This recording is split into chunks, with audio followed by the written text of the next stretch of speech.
Hi. Oh my goodness, Justin, I think you said hi and the exact moment we started recording. That's awesome. It's great to Okay. see you. Great Great to to see see you. you, Justin. My pleasure, my pleasure. And really excited to talk to you about your new CD that's just come out. So tell us about it. It's very interesting because, it just went up for sale internationally this week. And this is what the CD looks like. I used to love when David Letterman would do this and then realize that it was so mechanical because it wasn't ready yet. But this is actually real. See, he would do it and the artist would say, "Could I see that?" And it was just all broken apart. Anyway, so where did the idea come from? The idea came from 4 years ago when I was diagnosed with ALS and pretty much told by the guy, instead of listing the things I could do, he was listing the ways that I could get ready to die. And, talking about hospices and that sort of thing. And I went to some of my mental health professionals and they said, it's a very traumatic thing to have told. And what are what do you want to do? And I said, well, if I'm going to be off the earth, first I said, if I can't walk, I want to fly. And so I'm not flying airplanes just because it's too expensive to do.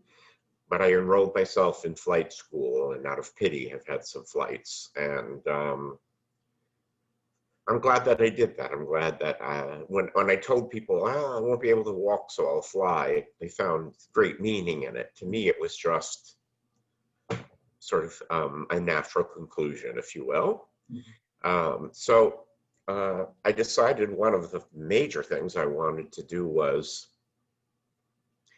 leave some music behind, because although I played with many people and had the honor of playing with many people, I had never made a serious recording, and certainly not in my own name. So that's when I started a GoFundMe, Kickstarter campaign to do it. And I was very green to recording. I didn't raise enough money. But as far as how I chose who was going to be on it, it was pretty easy, because it's three men who I was playing with quite a bit in the high school and early college years. Two of them claim that I was the first person to give them a gig in New York City. I have trouble believing that, but so the lineup is Justin Robinson, who's also a LaGuardia PA student. He's I think your year, a year behind me. And Bill Charlap, who was a pianist a year ahead of me, who is probably very well known to jazz fans and to non-jazz, and to PA graduates, because of how remarkable his behavior and talent was. Mm-hmm. And In Bill, my experience, when I set foot in PA, within 5 minutes I knew who Bill Charlap was, and didn't stop hearing him until the end of the year when he graduated. yeah, it's really interesting, like in this study of watching people grow up, because he's become such a conservative, I don't mean politically, but such a conservative guy. I sent him one of my new CDs. Actually, he's not on the album. I don't know why I went to him, but I sent him one, and he had heard tracks over time. One of the real reasons I released it is because he looked at me and said, "Why aren't you releasing it?" And I said, "Well, I don't like how this happened here, or this happened there, or this happened here."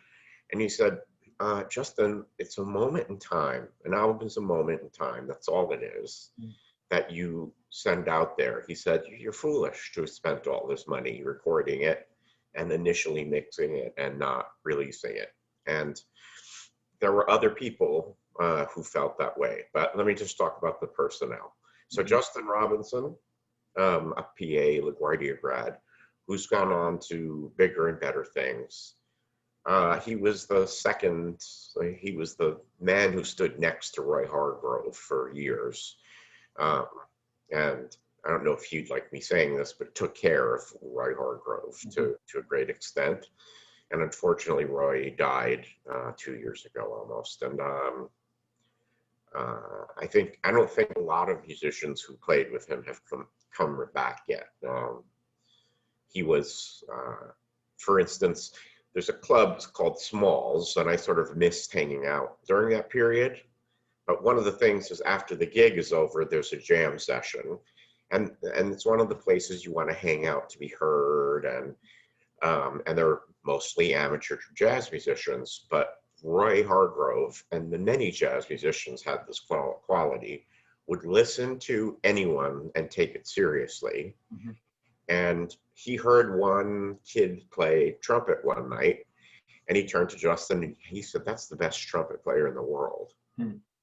And he was serious. He's serious. He talked to the guy after, and so Justin is really big in that scene, and because he played with Roy Hargrove, especially in other countries, he's regarded as a star, which he is. The pianist, because the music, many people ask, why don't you you're best friends with Bill Charlap, why don't you just ask Bill to play the piano? Well, two reasons. One is, I know how much money his agents asked for if I went that way. And if I went another way, this music isn't really Bill Charlap. It's jazz, but it's not really Bill Charlap's wheelhouse, as he would say, and would be the first to say. But I used Kevin Hayes at the same time that, Billy was a young jazz musician, and Kevin went on to be the player for, lots of jazz people, but now he's playing keyboards and piano for James Taylor. And there's some history to the pianists and keyboard players who have played for James Taylor. He was brought in because he was playing in Steve Gadd's band, the great drummer. And Steve Gadd was James Taylor's drummer. And he recommended him, and that's how he got the job. So he didn't go to school with us. He was a Connecticut kid. But during the time I was playing and gigging, the New York people weren't the only people who were available or not available or whatever. So somebody recommended Kevin, and he was remarkable, even as a young kid. Played completely differently than Bill. But they were friends. I have some crazy stories about the two of them. And I think the reason they were friends and the years that we were also competitive was because they played jazz, both played jazz well, but it was apples and oranges, if you'll forgive the phrase. So Kevin was my first choice, and for the album. Although I continue to love Bill, and I hope one day to put playing with him again, just being a close friend, and he very encouraging in getting it out. And then finally, Doug Weiss, who also didn't grow up in the New York scene, but he went to the New School at the same time Brian Meldau and Justin Robinson, I believe. Another person from our school, Stephen Scott, went to the New School. There were 4 New York conservatories where all the great players seemed to emerge from, other than the ones. Jay Rodriguez, who I had a conversation with, also spent a year at the New School. Yes. And then I think I heard Charnette Moffett fairly recently, and I didn't realize he went to the New School for a couple of years before following his teacher to Juilliard. Yeah, Charnette's still out there, and he's teaching now. I don't think for Juilliard. But you reminded me about one last thing about the CD is, although I released sort of half-mixed, half-hearted parts of the recording, and sort of felt like, well, it wasn't all I promised, but I'm done. And I made a new friend, which happened because we were both friendly with somebody who passed away.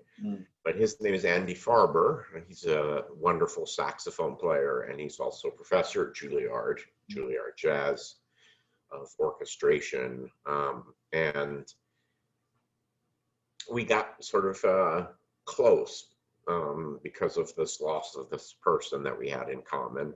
And we knew each other's names, but we never met through this person who passed away. And her name was Allegra. And so we became friends that way. And he heard the recording, and he's like, "Why don't you finish this, man? Put it, like, print it."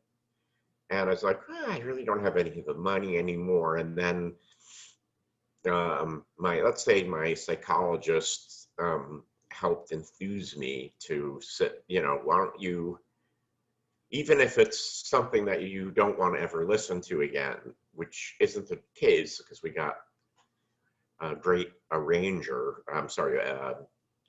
engineer and master who's friends with Andy Farber, but Andy was really pivotal in saying, 3 months ago, there are mistakes. There are mistakes on all jazz albums, he said, but it's a moment in time. It's excellent playing. Just release it. So because it was so removed from the effort 4 or 5 years ago, and because jazz for ALS is sort of a waste to create new accounts with the distributors. Very few people will buy an album like that, I've been told. And it became more of just release your own album. And that's what we did. And it's out. What I was amazed to see is not just the CD production, but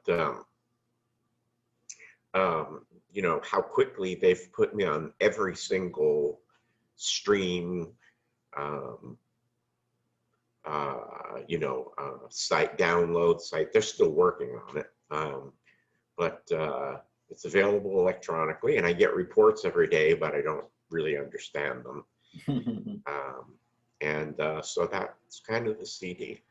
Wow. Well, I mean, the CD has its own odyssey, but I think underlying it is the journey that's so much more important in a way, which is your own life. And Yeah. We've talked a little bit about how your diagnosis has changed over time. Can you tell us about that and where you are now? And thankfully, you're here and you're vibrant and you're creating things. And tell us what's going on. So after my diagnosis, I immediately lost friends. And when I told other people about that phenomenon, they were like, "Yep, it happened a little faster for you, but it happens with everyone." It's a very human thing when someone is sick that you care about or and people don't even realize they do it, is disconnect. Because they wouldn't do that with family, but we don't have the capacity to take care of everybody. And so a lot of people kind of back off. There were a few who backed off because they didn't believe it. And when they told me they didn't believe it, I said, I don't really believe it myself. But there were 3 months that I think I owe a song to, or writing a song to, where I had ALS. I was going to see different doctors to confirm it. The ALS doctors seemed to confirm it, but something happened that was very strange. First of all, I was invited to join a stem cell research group that the Oxford Medical School was doing. And they told me that they would fly me, they don't have to worry about a thing. And so what happened that day was they came and took me in an ambulance to a helicopter, to an airplane, where I was taken to Oxford, treated like a medical patient the entire time. I had a line in the entire time, and brought directly to Oxford Medical Center, where I went into a part of the unit which was just this one stem cell research. And there were some magical things happening. There were people with ALS who did the first treatment and talked again in the first time in, 3 years, or could learn to talk again. And there was clearly good stuff happening. They closed down because they closed the study down because there was some concern about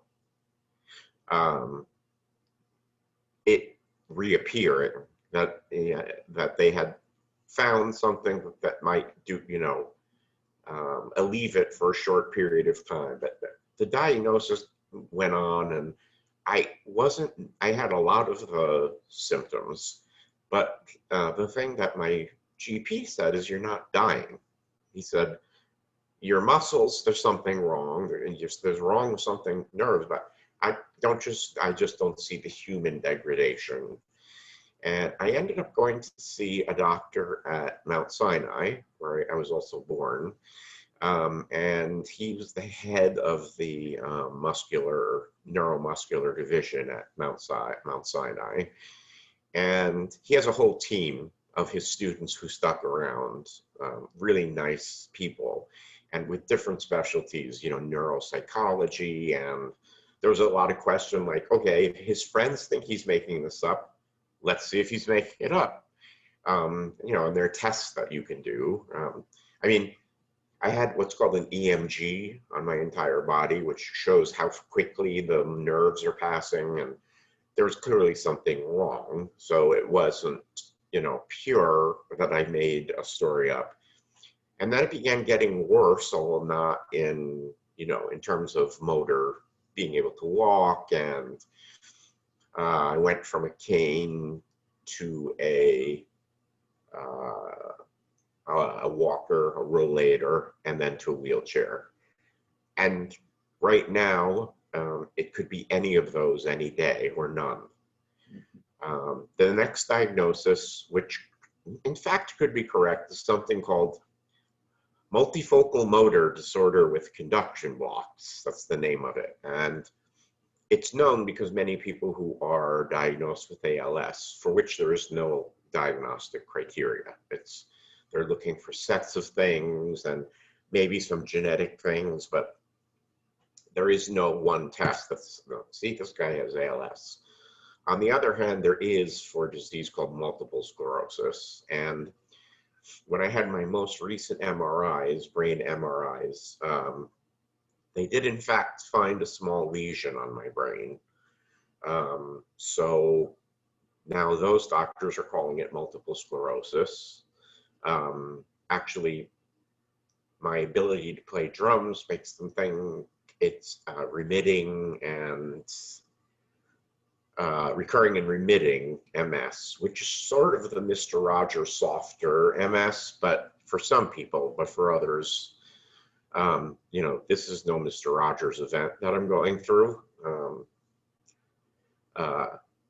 I've been up all night, for example, with pain. I just noticed that my doctor called, and my medicine is just not touching it. And so that was the running diagnosis. And the one I think that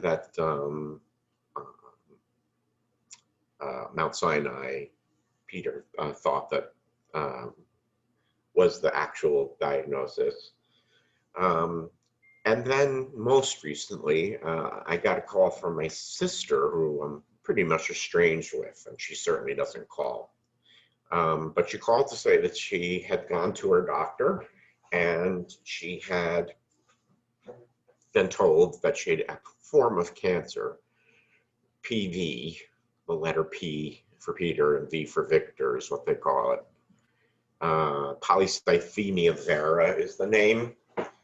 And her doctor called my doctor and said, listen, my patient, his sister definitely has PV. It's genetic, it's familial. You should have him checked right out, especially because he has all these symptoms that we can't really attribute to any specific disease. And I had my first test, and the doctor was alone, and he spun the stuff himself, and he said, your platelet count is way too high. We got to treat that immediately. And now I'm on a very controversial medication called baby aspirin, so that My blood doesn't. The danger of this is, and it's lifespan reducing, but it's not life ending if you take care of it, if you treat it. And the neurologist said, well, he said, it would be a weird presentation, but it could be what you've been fighting with the whole time. So there's this willingness of doctors and willy-nilliness. On my medical report, my diagnosis is multifocal motor disorder with conduction blocks. Mm-hmm. But it's one of those disorders that other than neurologists, I have to explain to doctors. Yeah. Well, I'm sorry you're contending with these symptoms and the lack of certainty that's there, but I'm glad you're here. There's a blessing to it. Yeah, thank you. And there's a blessing to it, which is I get up a lot in the middle of the night. I don't like to say I have insomnia because I think I'm just getting up in the middle of the night. It's not a condition. It's thinking too much and coronavirus.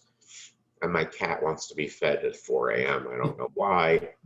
But I've gotten this energy. I sort of have this witching hour at night. Pardon me to all my Wiccan friends. But I go out and make music, write music with my headphones. Or lately I've been, doing distributing things for the CD. It's interesting, nobody has a CD player in the United States much, but I got a call 2 days ago from a jazz distributor in Japan, a well-known one. And most of the world, other than the United States, still use CDs about 20% of the time. In Europe and North Africa and most other countries, it's about 40% still use CDs to hear and exchange music. In Japan, it's 80%. So he wants 10 CDs he'll pay for in advance, and he'll get 3 times. It's just so sad and so interesting to me that jazz, which is one of the only inventions in American culture that we can say came from nowhere else but the United States. I mean, influences came obviously to African Americans, slaves at the time, but at any rate, Japan loves jazz. I think most of the working musicians depend on going to Japan in the summer, and that's another reason why the coronavirus is hurting everybody. Yeah, for sure. So, tell us what you're thinking of the time ahead. You're back into music. You're reemerging after years of doing it on your own, but not playing out. What do you have thoughts, ideas, aspirations for what things look like in the near future, either with music or anything else? Yes, I've decided, since I've got this out and I've learned a lot, that I'd like to do another album. Cool. Very different from this. One thing I learned is if I do a jazz album again, I'm never doing it in isolation.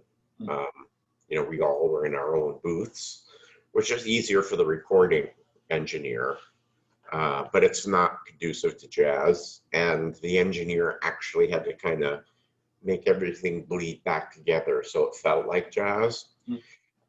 So I've learned a lot about distribution and about how the amount of distribution the average artist does, and I'm talking about people we went to school with who make a significant portion of their money through doing this, don't follow up on certain things that would make revenue a little more automatic and profitable. But that would start with another Justin Page and Friends album, but Friends that weren't playing jazz, they were playing other stuff. Cool. And I write a lot of stuff. I put it in genres, but people will just put it in other genres. But, you know, with this album, as well as my music, as long as Bill Charlap is alive, he'll always be the guy who says, oh, I like that. And that means do everything with it. Or that was interesting, which means next tune. And I think he knows that he serves that role. But another CD. All I need is, you know, $20,000, and the coronavirus is going on. But great time to do a Kickstarter campaign. Yeah, for sure. Especially after you made a 1-year project 4 years on Kickstarter, but no one has to know that. So I want to make more music. The real another real purpose of releasing it is that I'm sending it to clubs and magazines, and I'm asking for reviews, which is a very dangerous thing. All the old timers used to say, you can't read reviews because if you believe the good ones, you believe the bad ones. And that's sort of how I feel about it. But it does bring listeners. It brings people. You know, what makes money for musicians now is having their on Spotify, having their track put on a list. And of course, what I found out is there are companies who have, you know, people who know about music, thousands of them, who actually do stuff like that. And it shows the recording company, which is me in this case, and the radio, that it could be a successful, and the club owners in the area, that it could be a successful concert gig at some point when those resume. When those resume, hopefully soon, speedily, and not too distant future. Yeah, I have my own estimate, but I don't think it's going to be very soon. And then, you know, my dabbling in science seems to suggest that when this is over, there'll be a little more, something else to you know, virus is something we just didn't pay attention to for a long time. And they're going to be a way of life. I don't mean we're going to be in quarantine all the time, but that it's something new, like death and taxes. Yeah.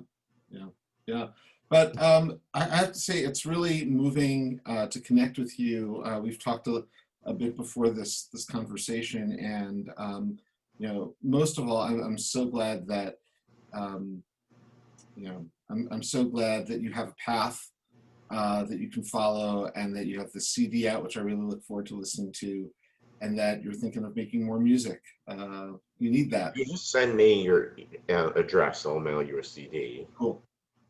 That'll be great. That'll be great. Yeah. Well, Justin, it's great talking to you, and look forward to being in touch soon. Yes. So much. Thank you, Justin.